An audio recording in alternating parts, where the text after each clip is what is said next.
What's happening, people? Back with another reaction, back with some more Black Sabbath, and once again, big shout out to Mr. Solo for this journey. We are continuing through the 1970s self-titled album, and the next track is Evil Woman, Don't Play Your Games With Me.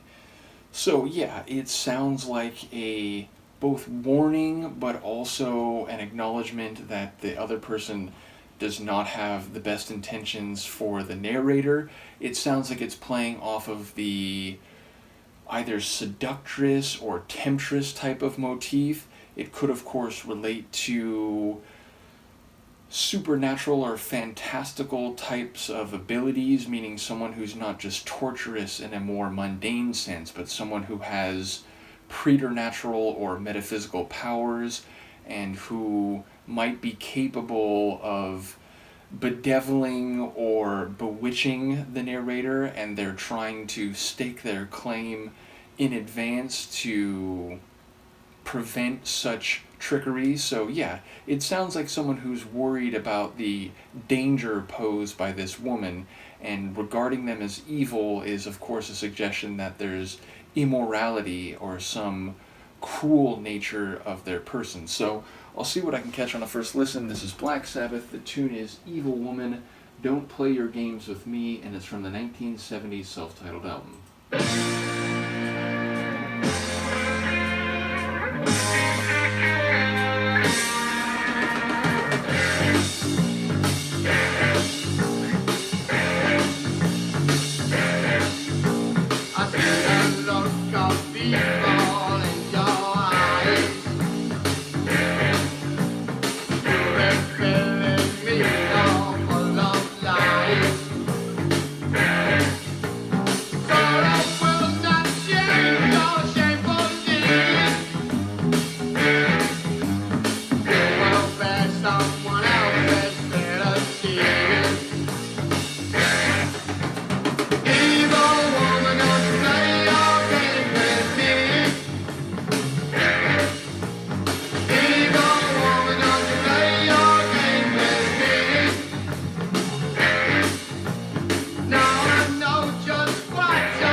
A shorter one.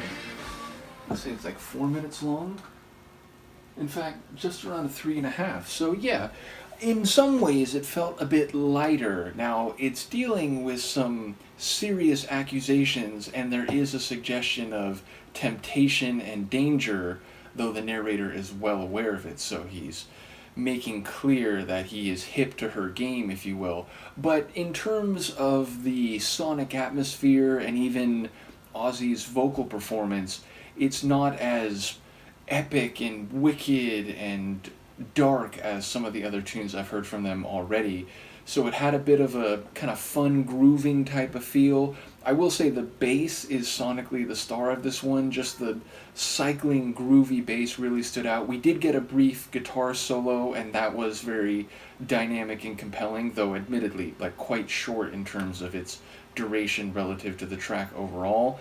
And yeah, as I said, Ozzy's vocals, they give you that bluesy feel, but they're not as big and dramatic as some of the vocals I've heard him do already. So yeah, a fun little tune, and I think it is a bit tongue-in-cheek in the lyrics. So yes, building off of the Temptress, a body that moves like the crack of a whip, and what was it, the wickedness that is on the poison of her lips. There was something about her eyes early on, so it's painting an unflattering though formidable picture of this woman, and very clearly delineating what the narrator sees as the immoral and dangerous nature of her personality, indeed her evil character. So yeah, I feel like you could take this, of course, figuratively, and it's about not a witch or enchantress in a more literal sense, but just a woman who uses her wiles and her sexual nature to ensnare and then torture or be cruel toward men in general, and maybe, the next target in her eyes is the narrator. But I think you could take it on a more fantastical level. So either way, it fits with a blues rock type of lyrical basis, meaning a lot of blues rock has that, like, I'm being treated wrong, and the world and you are against me, and it's only through my durability and persistence that I'm even here telling you this. So it does fit with that a bit, but as I said, it feels a bit lighter and more cheeky than a couple of the other tunes we've heard so far.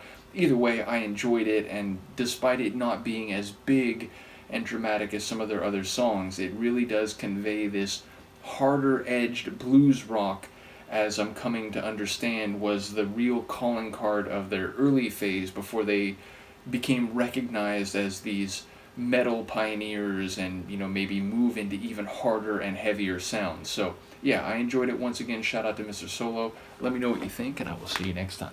Peace.